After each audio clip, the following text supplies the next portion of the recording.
excited. Is red on this new? Yes. Runs live. Yeah, there was a couple of strike-throughs.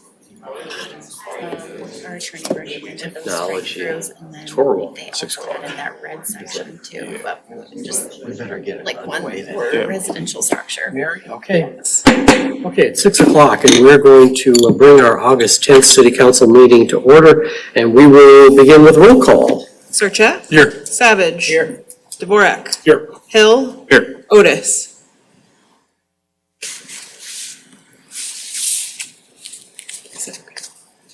He's here. Oh, he is, okay. Item number 3 then, approval of agenda. I'll ask for a motion in a second to approve the agenda. So moved. Second. And roll call. Savage? Yes. Dvorak? Yes. Hill? Yes. Otis? Okay, Sarchet? Yes. Item number 4, recognition Embry Richardson's Eagle Scout projects. All right, good evening, Mayor, good evening, Council. Tonight, I have the privilege of introducing Eagle Scout candidate Embry Richardson. Embry is a member of BSA Troop 96G, and at the beginning of this year, she reached out to me seeing if there would be an opportunity to do her Eagle Scout project in Polk City. We did a little bit of back and forth. She went around, looked at our parks, I did the same, and what we came to was an improvement to Kiwanis Park on the north side of town. If you'll remember, we've had a tetherball situation out there for a while. It just doesn't get used much anymore. Tetherball is kind of it was popular 10 years ago, 15 years ago. And we've constantly had a problem with vandalism on this as well. Last year, we went through 9 tetherballs through the season. So wanted to look for something that we could revitalize that area with. And this actually coincided really well with the Parks Commission did a 2023 exercise with looking at our existing park system and what kind of improvements we could do that were kind of low-hanging fruit, something that's not tens or hundreds of thousands of dollars. And so a Gaga ball pit at Kiwanis Park kind of rose to the top. I kind of talked this with Embry and what it looked like, and she was all in. So we met for the first time on February 27th. Immediately, I was very impressed with her tenacity, her just ability, attention to detail. So when we left there, she knew exactly what she was going to do, and she had a plan to do it. Fast forward to May 31st, her and a small army spent a Sunday afternoon at Kiwanis Park. If I remember correctly, over the course of this, she had 17 different volunteers assist with this project, accumulating over 80 cumulative volunteer hours. It was just very impressive to watch her lead the troops on May 31st. What's next for Embry? Tonight, after this, she gets to go to her troop meeting and schedule her board of review for her Eagle Scout project. That would be the last piece to whether or not they will accept her project, and I have no doubt they will. Sorry, I forgot to ask Embry to stand if she would, but I'm sure you could all know what I'm talking about here. But no, Embry, I've got a little certificate here for you. Thank you for thinking of Polk City Parks as you do this amazing piece in your Scout. Just everything about it's been really cool to work with. You're a very impressive young woman. You've got a lot going for you, so keep it up. And if you will, I'd like to present this to you up here.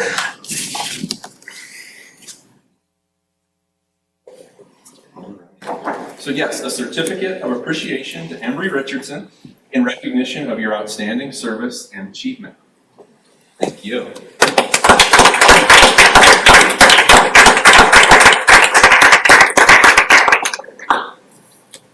Embry, could I ask a quick question? Yeah. Could you tell us what the what is a Boy Scout, Girl Scout, whatever the case may be, what are the 6 things that a Scout is to be? Starting with trustworthy. Trustworthy, loyal, helpful, friendly, courteous, kind, obedient, cheerful, thrifty, brave, clean, and reverent. Thank you. I knew you knew it. I just wanted to. What are you quizzing her for? Good job. I know, I was a Scout. I mean, Certainly, there were only that's 6 back then. It'll be embedded in your mind forever. because I know him, I'll never forget him. Since we're asking questions and not pointed ones, how did you get the volunteers? 17 people, that's good job. I set up a sign-up genius and I put like all the details and I sent it out to our troop and I asked for volunteers for anyone and a lot of people showed up because our troop is like really like everyone shows up for everyone in our troop and everyone Yeah. helps out. And I also helped out with a lot of other Eagle Scout projects and everything. Well, good for you. Congratulations. Can you come back and show us when you get things that I don't know, I wasn't a scout, so I would need you to say me like 100 different scenarios, but when it's done, can you show us? It's just a patch. It's not just a patch. No. I think she knows what I mean because I was a scout. Well, you don't have to come back, but if you want to, we'd love to see it. I'd love to see it. Thank you so much. Okay, we're going to move on to item number 5, which is public hearing. A public hearing on amendment to the city's capital improvement plan. It's time to close the regular meeting and open the public hearing on this amendment. So when was the notice published, Mary? July 31st, 2026. And have we had any written comments received for or against the amendment to the city's capital improvement plan? No, sir. So at this time, I'd like to request staff to provide a report. Thank you, Mayor. For this evening's public hearing, I will be providing a proposed amendment to the city's capital improvement plan.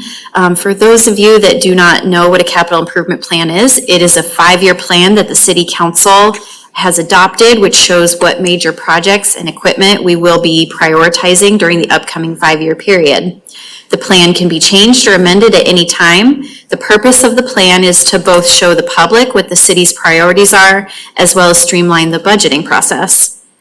Polk City is currently operating on the 2026-2030 capital improvement plan. Tonight's amendment is meant to be a housekeeping amendment to ensure alignment with the city's budget, update project costs, and move projects into different fiscal years. I will be going through the proposed project changes and answer any questions at the end. Once the amendment is approved, we will work on an updated CIP document. So I'm going to just start by talking about the projects and how they are going to be amended. The former City Hall remodel project, this project is going to be split between 2 fiscal years, 26 and 27 in the current plan. It was all to be completed in 2027. The police station schematic and library schematic both moved from 28 to 27. During budget discussions with the city council wanted to move these projects up 1 fiscal year. South 3rd Street Trail, this was in the 2031 and beyond category. I would propose we move this to 2028. The city has received $552,000 in grant funding for this project. The estimated cost is $565,000, which would mean the city would have a contribution of $13,000. Since the grant funding received will need to be spent in 2028, I recommend the council move this project to 2028. Regional Park Project, this project was slated to occur in 25 and is currently under construction as phase 1. This project will need to be moved to 27. Discussion of future phases or additional phases will be discussed at a future CIP work session. The Polk City Junction Trail, this project was slated to occur in 24 and 25. Given this project was broken into 7 different phases and is currently under construction, we would recommend adding this to the current fiscal year 2027, and we would make it 1 project. Northeast Trunk Sewer Project. This project is in the current 27 budget, but after recent discussion, we will move this project to 28 in the CIP. North Trunk Sewer, this project is being moved from 29 to 2030. This is a correction from what is in the memo. The memo does state 2031. It was my understanding the council wanted to move it 1 year. So this will be moved to 2030. This amendment is also based on feedback received from the city council. The Southeast Trunk Sewer, this is going to be removed from the CIP altogether. We do anticipate the developer of Antler Ridge and Allure at Saylorville to construct this project, so it will not be a city construction project, but there will be city cost sharing. The Trailhead project, this project is being moved from 29 to 27. This project is being moved up since the city received grant funding in the amount of $700,000 to construct this project. This project is currently under construction. Corridor study and town square master plan. This was in the city's original CIP, but it was two separate projects, both occurring in 26 and 27. The projects have been consolidated into one project and it is currently under construction. North Side Drive realignment, roundabout at North Side Drive in phase 1 of the Polk City Junction Trail. This project needs to be amended to occur in 27. The project was in fiscal year 25 and is currently under construction. I will not go into great detail about the equipment list, but all proposed equipment adjustments are in the Public Works Department, and the majority of the amendments are to expand the use of equipment when possible and to appropriately space equipment replacements out to manage financing of equipment a little bit easier for the city. I would be happy to answer any questions that the public or city council may have on this amendment. Council? All right, we'll move on. Anyone present who wishes to be heard for or against the amendment to the city's capital improvement plan? I need a motion then to close the public hearing and reopen the regular meeting. So moved. Second. And roll call. Surja? Yes. Savage? Yes. Dvorak? Yes. Hill? Yes. Otis? Moving on to 5A1 then, I need a motion to approve the resolution approving amendment to the city's capital improvement plan. Motion and a second. So moved. Second? And roll call. Savage? Yes. Dvorak? Yes. Hill? Yes. Otis? Surja? Yes. Moving on to item number 6 then. This is public comments time. This is the time and place for comments for any item other than those that are a public hearing. Did we receive any cards, Mary, from anyone? We did not. Do we have anybody who wants to speak? Yes. Yeah, please come forward and identify yourself and give us your address, please. My name is Ted Berenger. I live at 1110 Hanson Place. I thought I entered an email indicating that I was interested in speaking. So I just want to make some brief comments about flooding recently that occurred on a creek in my backyard and in the backyards of several other people, although I can't speak for them.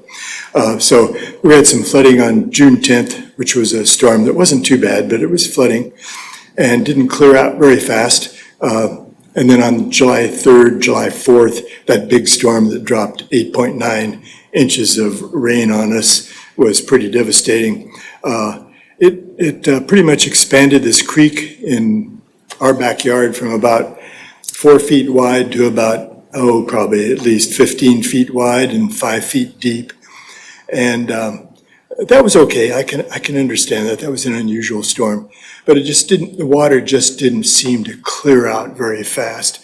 I picked up debris that had flooded into my yard, 15 of those paper bags that people get from Ace Hardware and elsewhere and bring over to our great recycling center. And I did that, everything from bark to branches to people's shoes. And so I got rid of that, and I'm really concerned that the water is not flowing. I can't really see it. It flows under Timberline Drive, and I don't know where it goes from there. But it just seemed to be emptying so slowly. I'm concerned that maybe some of the refuse that came down the creek might have obstructed that exit area. And I was hoping that the city might know something about it or investigate it and find some kind of mitigating way to maybe solve that in the future. Okay, thank you for your comment. We appreciate your comments, and I think that everybody's heard what you have to say, and we'll see what we can do. Okay, thanks. Yep, thank you. We'll move on to item number 7 then, consent items. There is a change in S in consent items. The 55-547 should be changed to 56-1 141, and that's the correct amount in your packets. So I'll ask for a motion and a second to approve the consent items with that change in S, letter S. Motion and a second, please. So moved. Second. And roll call. Savage, Yes. Dvorak, Hill, Yes. Otis, Sarchet. Yes. Moving on to item 8, business items. A, first reading of ordinance 2026-1200, amending chapter 105.5, open burning restricted and optional waive second and third readings. Is Chief Hogriff giving this presentation? Yes, it looks like it. Good evening, everyone. All right, before you tonight, we have a proposed amendment for Chapter 105.05 of the City Code governing open burning within Polk City. The current section has fallen out of step with the current fire department practice, Polk County Air Quality Division requirements, and the penalty structure used elsewhere in the code. Attached for you is the red line of the updates. I did do a summary in the memo, so I'll go through those really quick for you. We just retitled the section Open Burning Restricted, reorganized it into 3 labeled sections: restricted, prohibited, and exemptions. Reduced the required setbacks for landscape, waste, prairie, and agricultural burning from 250 feet to 50 feet for a structure aligning the ordinance with the fire department's operational standard. Added a new requirement that permits to be submitted to Polk County Air Quality Division for validation, in addition to filing with the fire chief. Added a new attendance requirement. An open fire must be constantly monitored by a responsible adult with access to extinguishing equipment, extinguisher, hose, dirt, or sand until fully out. Added a new prohibited subsection B, making explicit that burning of paper, cardboard, furniture, tires, and other non-organic material is unlawful. That burning during fire chief or county burn ban is prohibited. That burning without a permit or outside permit conditions is a violation, and that land clearing debris, trees, brush, stumps may not be burned without specific fire chief authorization. Added new exemption subsection C that removes recreational fires, contained fire pits, 25-foot clearance, and cooking fires from the permit required entirely, rather than treating them as permitted but restricted use. Increase the civil penalty for first offense from 50 to 750, and for repeat offenses within a calendar year from 100 to 1,000. This is consistent with the city code and all the other code infractions. Clarify that any officer authorized to enforce the code, not only the fire chief or police, may issue a citation for violation. Added fire department cost recovery provision authorizing the department to bill a responsible party when it must respond to an uncontrolled or violation-related burn per the department's adopted fee schedule, and then also just some formatted corrections. Any questions? Council? Yeah, a couple real quick. So I take no issue with making some adjustments to this policy, and I can see where it's necessary in some regards. Can you tell me how many permits were requested, burn permits were requested, like in the last calendar year approximately? Less than 10, Less than 10? yeah, Do most of them get approved or not? yeah. Yeah. Yep. Do get approved? So what I'm interested in this policy is, because it was brought to my attention that some of the major problems we have is with developers burning large sections of timber that they've cut out for development, not so much homeowners violating the policy, although I do understand that we do have a few bad actors that know what they're doing and do it anyways. So I'm interested if we can create a policy that, because I understand this low amount that we currently have isn't going to discourage a developer from burning, but neither is $1,000 or $750, where a homeowner, $750, and it's my understanding, $250 for the fire department if they have to respond. We're talking about $1,000 for a homeowner for violation, same as a developer. If it's possible that we can make some distinction in the policy between a developer and a homeowner, I'm okay with raising the amount for first offense. And I think the second amount for repeat offenders, fine. You know, you've already run into issues with the city, but if we can clarify or legally make a difference between a developer penalty and a homeowner penalty, because to me, there's a large difference between a developer piling up a massive pile the size of a house that burns for 6 days and somebody that burns some limbs in their backyard without a permit. No, that's a valid question. So it's kind of why we wrote it as an officer may enforce it. It's kind of at the discretion of whoever is going to enforce this code. We don't pass out violations just to pass out violations. It's kind of there for these repeat offenders, the people that are doing things illegally and they know they're doing it. Have we had many of those? I mean. Yeah, this past year, we've had 3 large incidents of developers that have waited till night, lit it up. It's been called in as structure fires, so you know what kind of attention that gets. So that's actually what sparked, no pun intended, sparked this. So that's kind of what got this ball rolling. Okay. We had another incident recently who had a fire ring, was burning trash. It was a windy day. He lit it, left, had the big pile of trees right next to it. I think was trying to get the entire trees to light up. So that's kind of what this code is for. Yeah. If we go to, someone's house and they're burning some leaves, typically it's, hey, you can't do that, please put it out, we leave. If we have to come back, this is what can happen.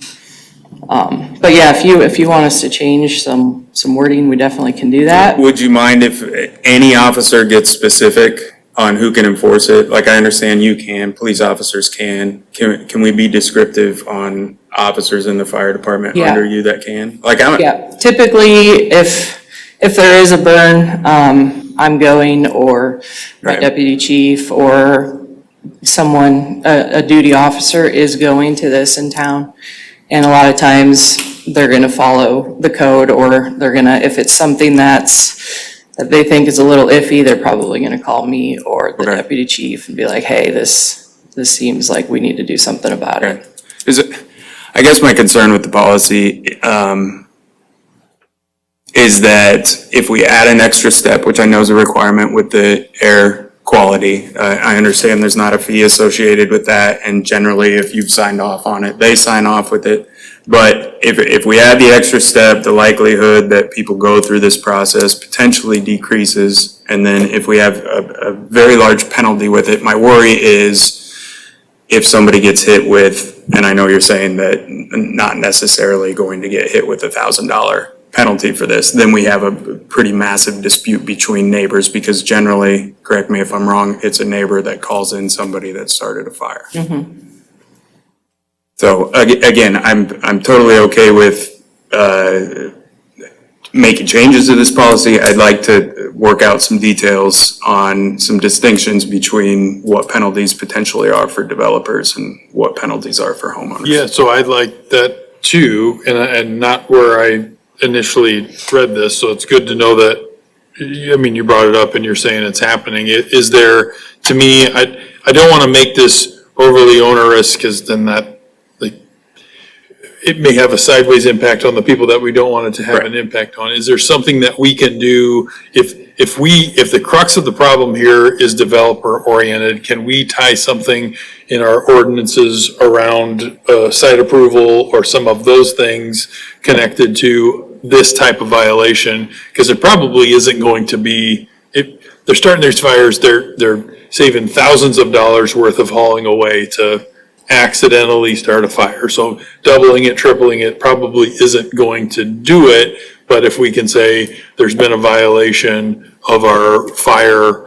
ordinance and we're gonna withhold site permit, that, delaying that sort of thing rather than increasing the monetary may have more of an impact, in my opinion, because that's actually where it's gonna hurt them and incentivize them to do the right thing rather than, make it $5,000. That's still probably less, the fine is less than the grinding and chipping away would be. So is that where you're going, James, or? What I will tell you is it's willful, because we actually have a specific note that go on all the construction drawings and say you can't do that, and it's part of our pre-con agenda. He's gonna tell us we can't do that. Yeah, Steve, let's tell us different here. How would you like us to proceed? The maximum penalty under Iowa law for municipal infraction is $750 and $1,000 respectively, as the ordinance cites. Those are maximums. The court will ultimately set the penalty. One thing that occurs to me, though, that's per violation. So you could break it down. I don't know how you quantify this, but a fire involving 50 pieces of timber versus 100. So each 50 is a violation. And you can pile on that way. I assume developers' piles are much larger than your typical homeowner. That might be one way to increase the breadth of the penalty. Yeah, the idea, again, being, rather than focusing on the monetary, if we're worried about developers, then let's manifest this in a space where the average citizen would be affected by our site approval, process, right? So we can tie the two together. Does that make sense? In both of the issues we've had with the developers, the problem has been that we've given preliminary plat approval. They're building the subdivision, they're clearing the trees, and that's when it's happened, after you've given them that approval process. Now, you've not approved the final plat, but I don't know that that would be something an attorney would recommend. We actually did have Aaron Clanton work on this, and we said, we've had these two incidences, they've been pretty bad. Can you make it as strict as possible, specific to development? And one of them did it during a countywide burn ban too. So we billed them for fire, we put that fire out, so we billed them for fire department fees as well for that one. And they happily paid it. Huh? I'm sure they happily paid it, It is. likely. Steve, can you even weigh in, or do you want to get back to us on this? Can we withhold any sort of approval if there is some sort of violation with burning? Would they already have approval? Well, they'd have preliminary plat approval. Could we do like a stop work order? Like, would that be applicable? I think if in your future preliminary plat approvals, you added a rule that there will be no burning on site of waste. Doesn't it already have that? lumber, Our or what construction have you. drawings Okay. say that, not the preliminary. Okay. Okay, I like that. I think, You'd have some teeth to take some enforcement action on the plat as well. okay. The next quandary is how long do you want to stop construction out there as a city, because you want the development done, right? So I think as long as you have the caveats in the plat approval, and they violated those, then you can take action commensurate with what your ordinances say. Okay. In addition to the municipal infraction and the fire cost recovery fees. Wouldn't in a lot of these cases, we'd have some retainage too to go after, or is that not something that they've got some, It depends on what stage you're at. So if Okay. you've done an agreement to complete, you would have some sort of surety, but the way that our agreement to completes are written, they are specifically tailored to allowing the city to finish unfinished improvements should the developer walk away. It's basically surety that you guys are gonna get the final product that you approve the final plat for. So I'd let Steve speak on that. My understanding is that's very much tied to whatever's enumerated on that punch list. And oftentimes this is happening, before mass grading.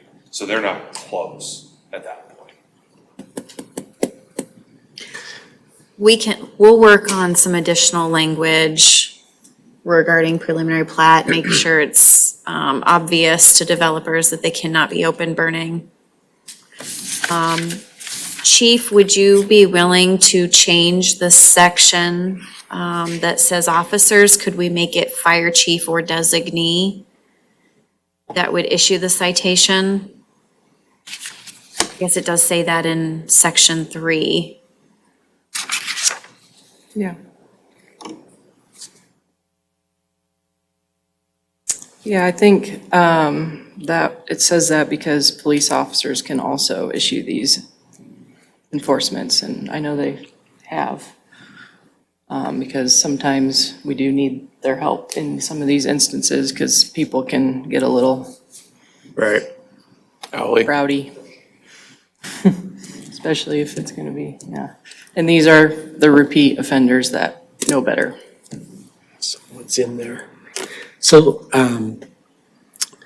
so can we still proceed with making a motion to approve this? It sounds like we would just write some additional language into our policies, right? But that we would go ahead and approve this, or? Yeah, I think if there's some interest in the plat approval process and creating rules for developers in that process that are enforceable relative to their construction or development, that would be a separate amendment to your ordinances. And this you could pass. The only thing that I see in here relative, one of the things you brought up was who's authorized to issue the municipal infraction. And the language in here, you could bolster if you wanted to expand that authority to fire persons or the police department. Can you make changes to this policy in the second and third reading? Yeah, you can. Of that nature, yes. Can you with the amount as well? With the amount? The civil penalty amount? It's already the maximum, The right? civil penalty amounts are set by state law. So the 750 and the 1,000, that's the highest the city can go. No, I mean, if for a homeowner, you wanted to take it down. The court Could will, we, like, just for, what I mean is for time's sake tonight, yeah, just so we could move through the first reading and have this discussion as we get some of the details kind of lined up over the next couple weeks. You could make a change to the first offense amount as long as it's not over $750 in a second and third reading. That's what I'm asking. yeah, I don't want to mislead you on the amount. I mean, the dollar amounts, I think, are what they are. But if you wanted to create more violations based on tonnage or, then you just pile violations on a developer. Right. So if you took that route, yeah, I think you could make those additions in the second and third readings. Okay. He's talking about though, if you step it down for like a commercial developer or a commercial resident or whoever violates the 750, but he wants. Yeah, I'm gonna throw a number 250 for The property owner for. Can they approve the first reading tonight and then make that change to the second reading? Are we in that big of a hurry that we need to do it tonight? I mean, can we make a proper motion? It's just a business item that we've already heard about. I assume we have to proceed with something. Yeah, I'm more concerned with equal protection on that, but Yeah. we need to look into that Mhm. as to whether or not you could create such a distinction. Yeah. Between, And that's my underlying question, and I'm in favor of moving forward with the first reading. I'm just making sure before we do that, we are allowed to make changes in the second and third potentially. yeah, from the standpoint of your timing here at the city, when are you gonna have the discussion to hone these policies?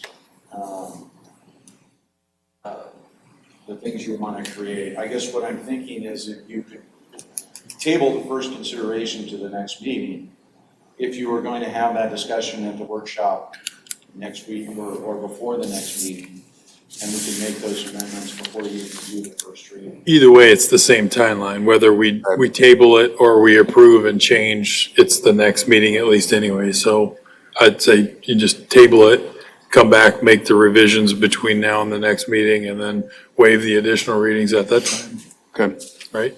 Can I just touch on that concern again, James? So again, when we show up to a house for the very first time and someone is burning and they do not know that they're supposed to receive a permit, we're not giving them a violation.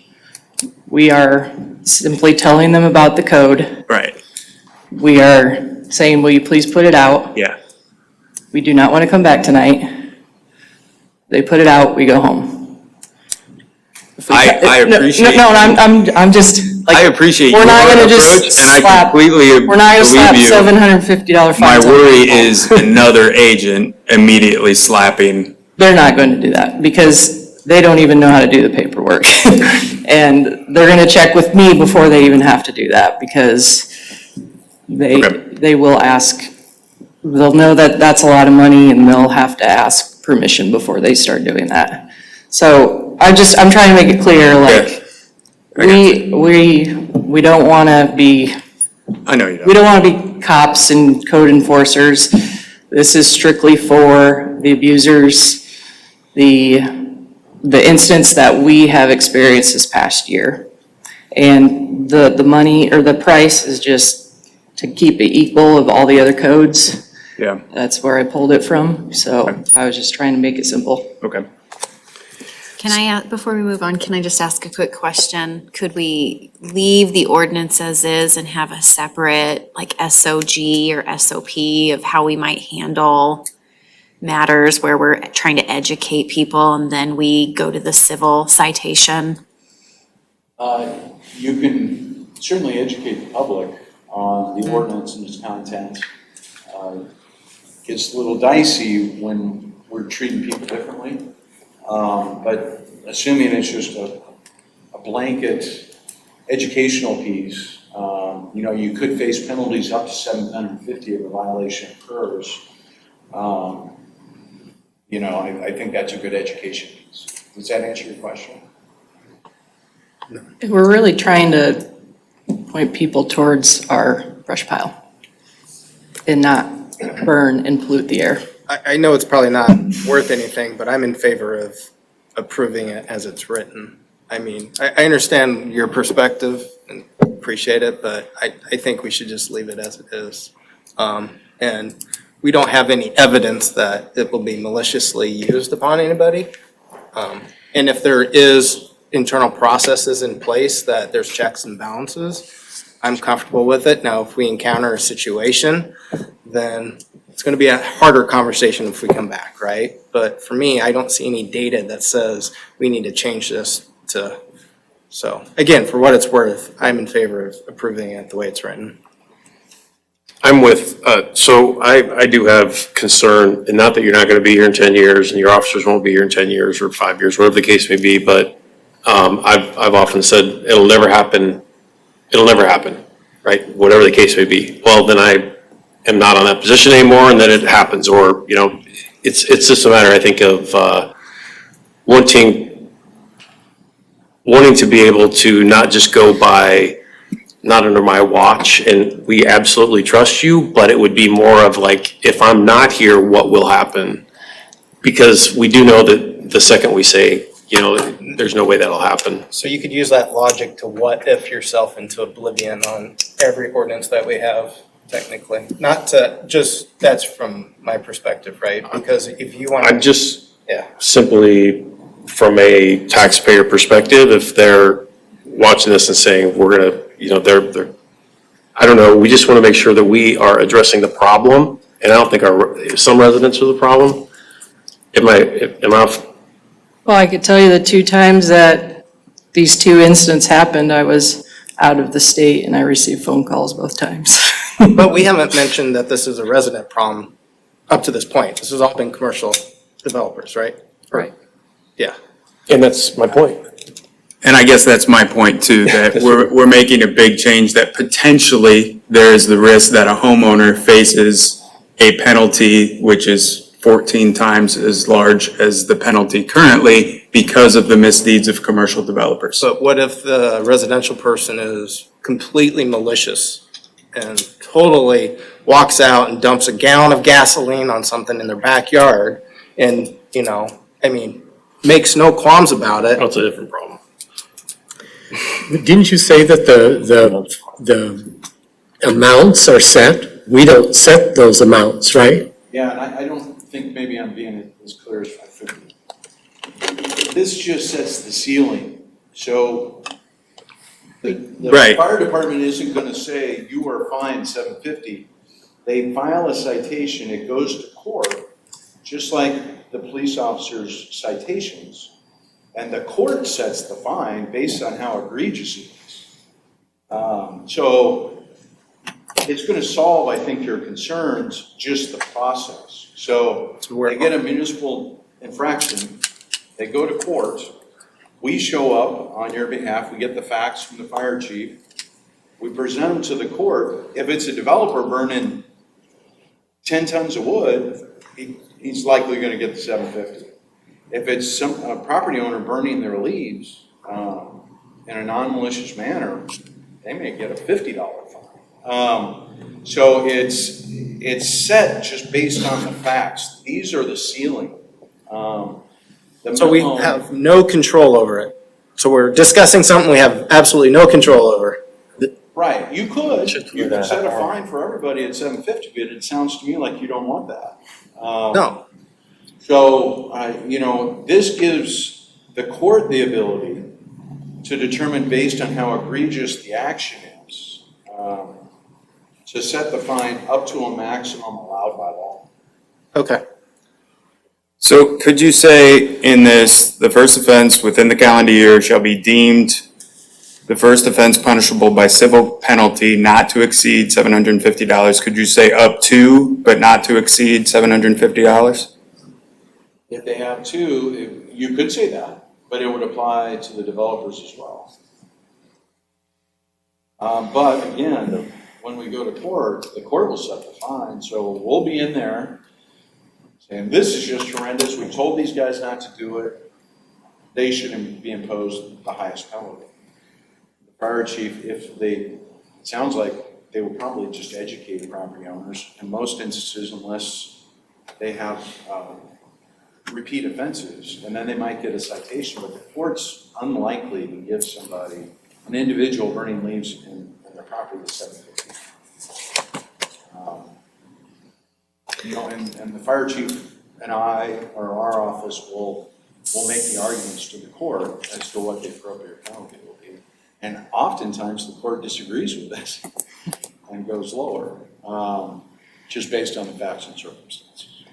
Chief, is this language, the fine language, is that similar to other communities? Okay, so we're not doing anything that's No, I polled unique or, multiple, okay. communities and off fire code and the attorney has read it. Okay, so where we are is, we've talked about this as a business side, and we would need, if we want to move forward with just going with the first reading, we don't have to do the option, the second and the third. We can do that another time, or somebody can make a motion to approve the first reading and waive the second and third reading. So, because it seems like we don't have a lot of leeway in this anyway, because the fines are maxed the fines are maxed, but we do have leeway in this, and the courts will have leeway in it. Yeah, these are just ceilings on the fines. Yeah. So does somebody want to make that motion to approve the first reading, and then if you so desire, to waive the second and third readings? Yeah, I'll make a motion to approve the first reading.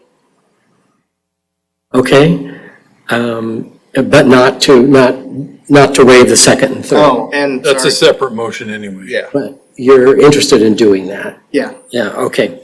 So I have a motion to approve the first reading of ordinance 2026-1200, amending chapter 105.5, open burning restricted. So we have a motion, we need a second on that.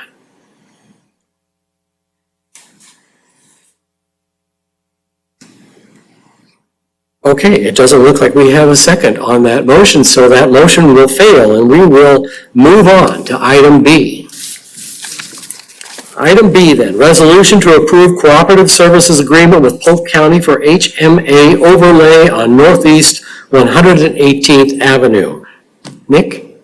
Yes, so the background for this is this past summer, Polk County overlaid the majority of Northeast 18th Avenue.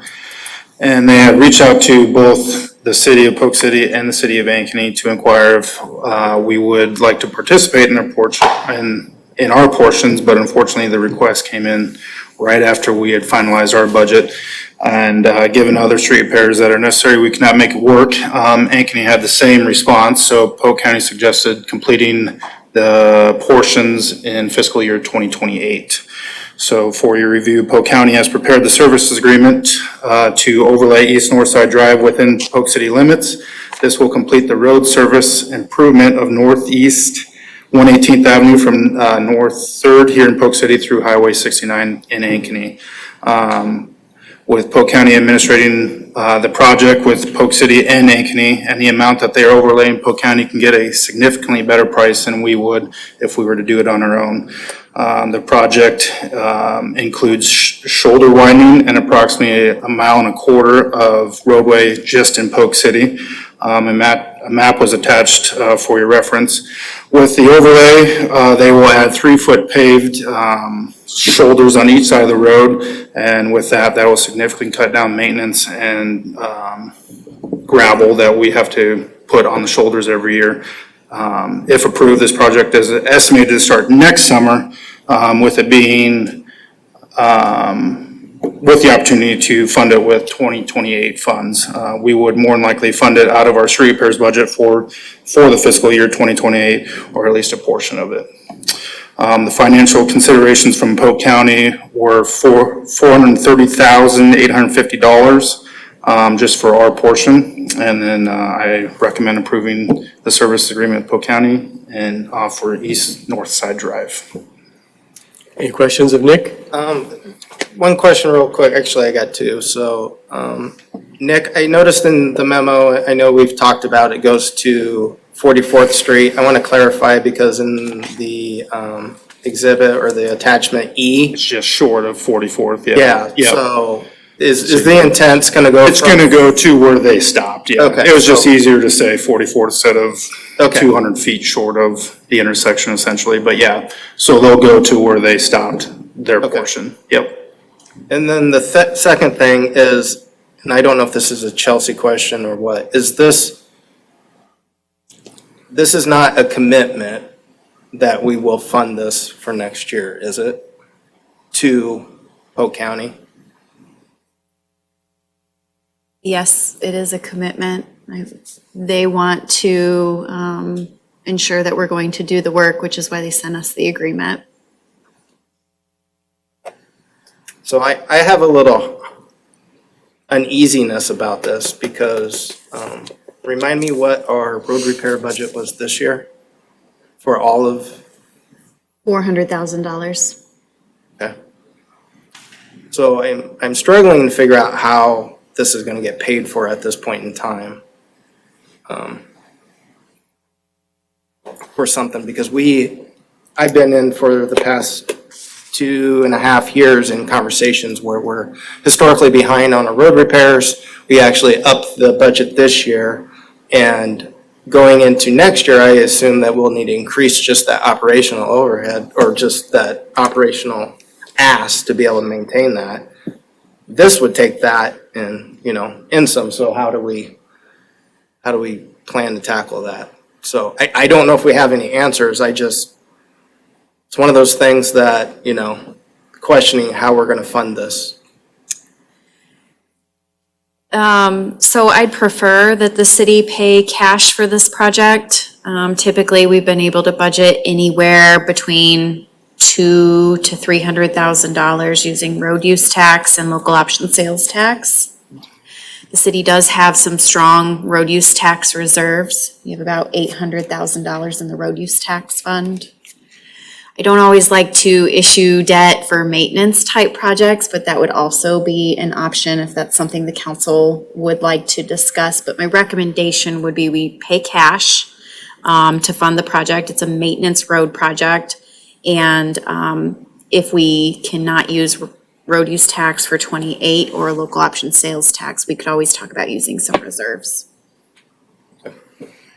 So Nick, what kind of cost savings are we looking at? So we're doing this because of the timing with the county, and I do want to talk about that here in a second, but it's probably not a fair question, but what would it cost us to do this on our own if they weren't doing a larger stretch? That's a good question. Do you have a unit price for? I don't have their unit price. Because we would expect on a small scale HMA project, your per ton cost is probably gonna be like 125 all the way up to 160. We'd have to look at the actual traffic loading to see what kind of binder and stuff we would use, but it would be anywhere from, actually, it's probably closer to like 150 to 225, somewhere in that ballpark. I would guess at the scale that the county's doing it, you're probably saving at least 5 to 10%. Okay. That's typically how those projects scale. I mean, once the breakover point for HMA is a mile. I mean, once somebody can sit there and just do a mile of work and just order a full day's worth of trucks, that's when they really sharpen their pencil. Okay. So then to Jeff's question, when did we have this scheduled on or how far out was this on our priority list? We don't have any of the HMA in town specifically on a schedule yet. We're working towards that. So final overarching point is I feel like this has happened before where we've got a plan and then the county comes from the outside and I don't know that that's manageable, but if there's anything that we can do to better communicate on what they couldn't have just come up with this and this had to have been a plan. So a little bit more notice, and I don't know how we better talk to them and have this conversation, a year ago or whatever. So to Jeff's point, we can budget accordingly, because I do like the idea of, even if it is minimal, saving money by, being part of a overall. I do agree with you. I feel like we do need to have a better understanding of where we fit in kind of their schedule. This was really thrown at us. Right. But I do agree with you. I think there needs to be better communication of like, hey, this is kind of what we're thinking in a couple of years, instead of just, hey, we're gonna do this, you wanna participate. Right, and I know that's two ways, so I'm encouraging you to be the lead on those conversations, but it has to be reciprocated, right? So I do understand that, and I don't want this to come across as second guessing what you're doing, but I don't know. So back to the savings question and the priority, if this is worthwhile as part of a larger project, then the savings there, even if it bumps it up by a year or two. But if we didn't have it planned, then we're also probably spending about, I would say, $8,000 to $10,000 a year just on rocking and maintenance of just the shoulders themselves that they would completely. Yeah, that's the big selling point to me, is adding the 3-foot paved shoulders. It's a high traffic road. All of our students use it. In my opinion, from the cemetery out to about Lee's Farm, it's not particularly a safe road because of those shoulders, and adding 3-foot makes a big difference. Thanks for adding that part about what we're currently paying to take care of it. So we have before us a resolution to approve cooperative services agreement with Polk County for HMA overlay on Northeast 118th Avenue. We need a motion and a second to move it forward. So moved. Second. And roll call. Hill. Yes. Otis. Yes. Sarchet. Yes. Savage. Yes. Dvorak. Yes. Moving on to item C then. Resolution to approve amendment to post-closing development agreement with William C. Knapp. Chelsea? For the city council's consideration tonight is an amendment to the post-closing development agreement with William C. Knapp. The city entered into this agreement in July 2024, and there are a few proposed amendments that need to be made to the agreement. For your reference, a copy of the original agreement is available in your council packet. The first change to the agreement is to extend the deadline for NAP to construct their portion of Northeast 7th and Madison Drive. The original agreement required they complete this by June 30, 2026, and the amended agreement extends their deadline to December 31st, 2026. The second change to the agreement is to add the possibility of allowing the city to construct the Madison Drive Extension project as part of the Regional Park Phase 1 project, and then NAP would reimburse the city for those costs. It's unknown if the city will add this to our construction project, but we wanted to add this to the agreement to provide for flexibility. I will say the extension of Madison Drive would allow for another access into the regional park site, which our contractor has said would be beneficial. The third change to the agreement is to propose terms for a left turn lane on East North Side Drive. A traffic impact study was conducted back in 2024, which calls for a left turn lane on East North Side Drive. The findings of the TIS indicate that the need for the turn lane is being driven by both the subdivision, Big Creek Commons, and the regional park. The estimated cost of the turn lane is $410,505. The proposed method of financing the turn lane project would be through tax increment financing. The city council did previously amend its urban renewal plan to include this project. However, the use of TIF will require a separate development agreement, and terms of the payment arrangements would be defined in that development agreement. I'd be happy to answer any questions the council may have about this amendment to the post-closing development agreement. Council? Hearing none, then, we have a resolution before us to approve amendment to post-closing development agreement with William C. Knapp. I need a motion and a second to move forward. One thing, sorry, I didn't mention this earlier. Any explanation on why that deadline was missed in June 30th?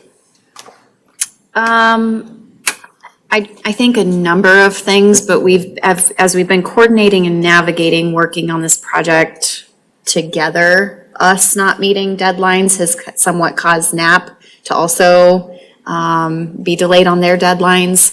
We've been going back and forth on the cost sharing for the turn lane for quite some time now, so I think it was a combination of things. But the fact that the park project isn't further along is probably attributed to it as well. Need a motion and a second for business item C. So moved? Second. And the roll call. Dvorak. Yes. Hill. Yes. Otis. Yes. Sarchet. Yes. Savage. Yes. Moving on to D, resolution approving engineering services agreement for 2027 street repairs project. Nick? All right, so the background on this, in our current budget, Public Works has allocated $400,000 towards the 2027 street repairs project. We have 7 locations that were alternate locations last year that will be done in this year's scope. By adding these 7 locations to the project, we will save money for engineering services since they were designed on last year's project. With the 7 added from last year's project, we are adding an additional 10 locations to bring our total to 17. The 17 locations will address our priority 4 and 5 repairs that have been compiled in our street repairs list. One of these locations does incorporate the section of trail that needs to be repaired. In your council packet, you will find the engineering service agreement from Snyder & Associates for this project. Construction observation will be done in-house with our observer. If the city council approves this agreement, we'll have roughly $351,500 in actual repairs. Financial considerations are $48,500, and then I would recommend that the city council approve the engineering service agreement with Snyder & Associates. Any questions of Nick? Hearing none, I need a motion and a second to approve resolution approving the engineering services agreement for 2027 street repairs project. Motion? So moved. Second? Second? Roll call? Yes. Dvorak. Yes. Hill. Yes. Otis. Yes. Sarchet. Yes.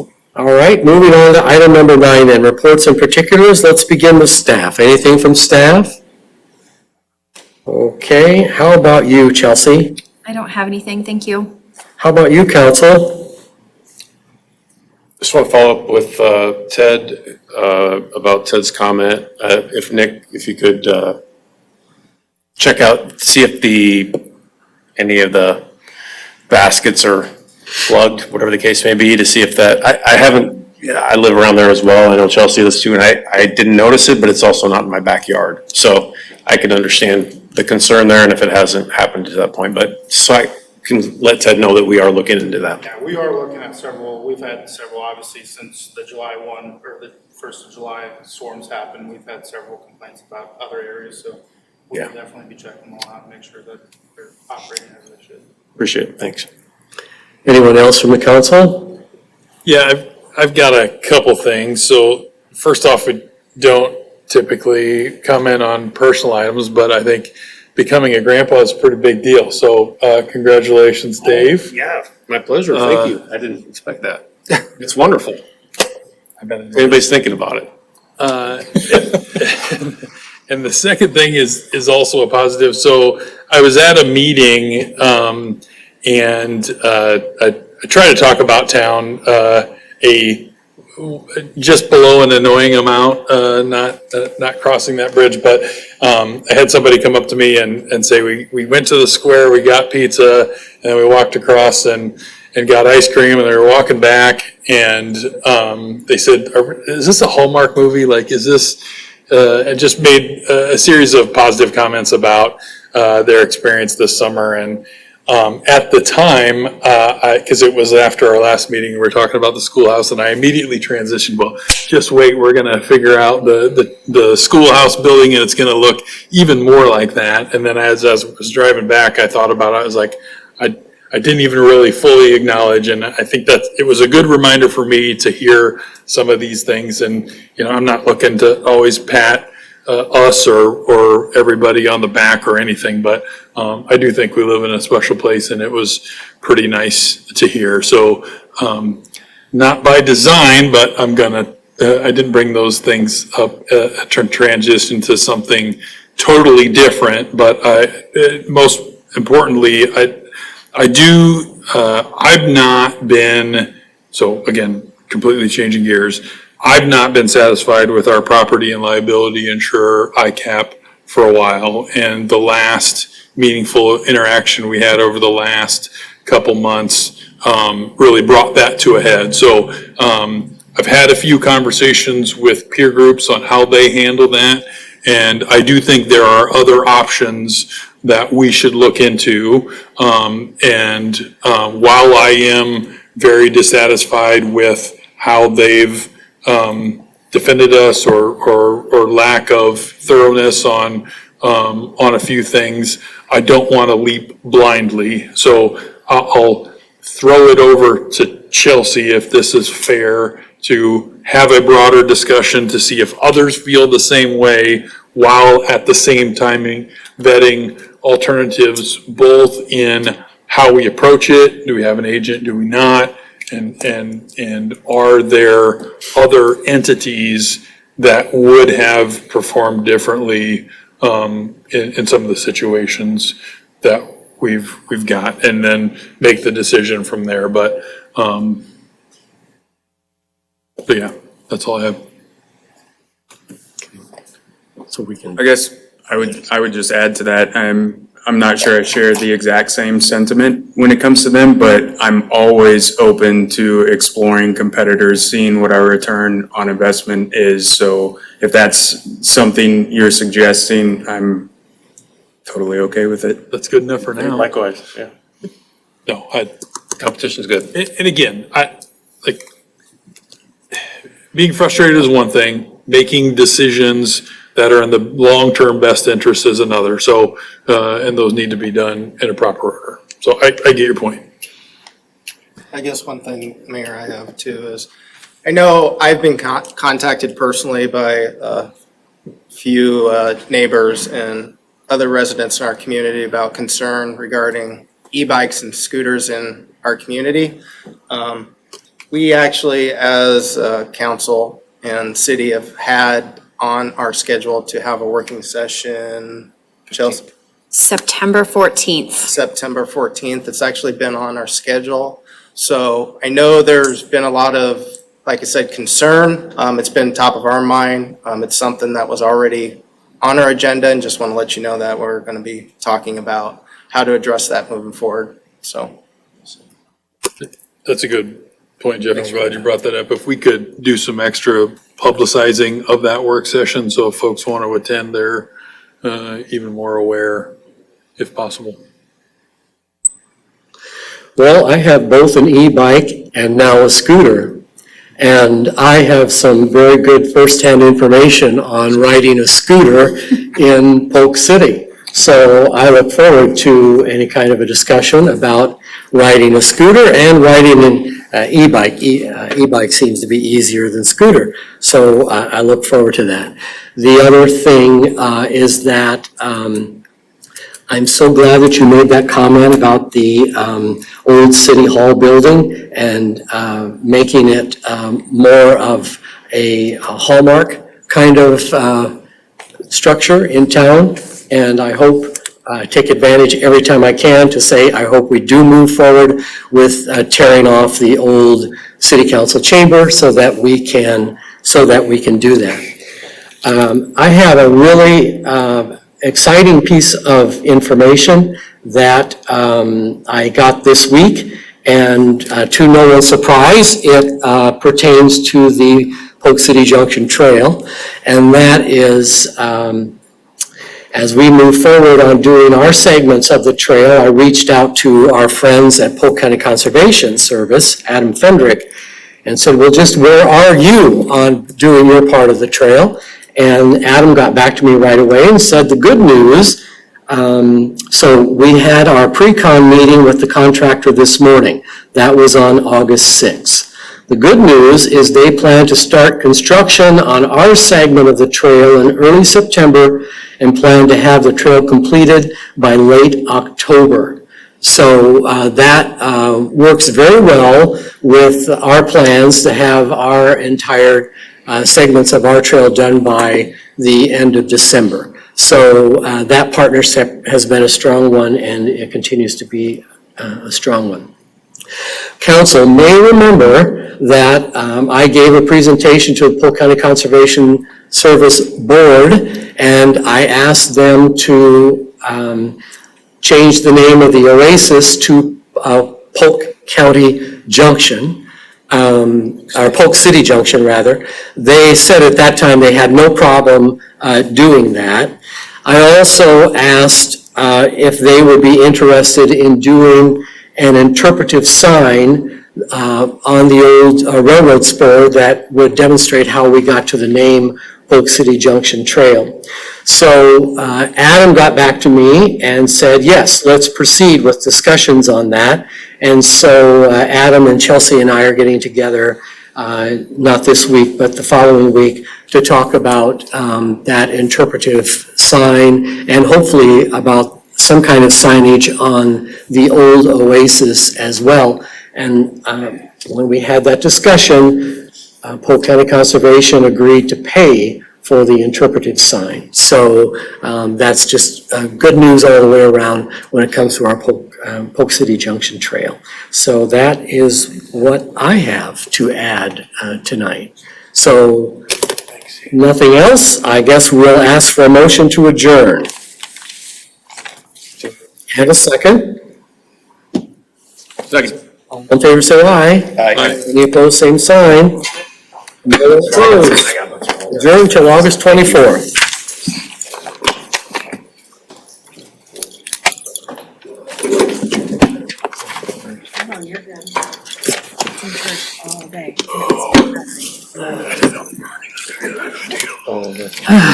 Right? That's always, you never know, right? Sending Oh, text to all of them. Look at my I kind of expected it.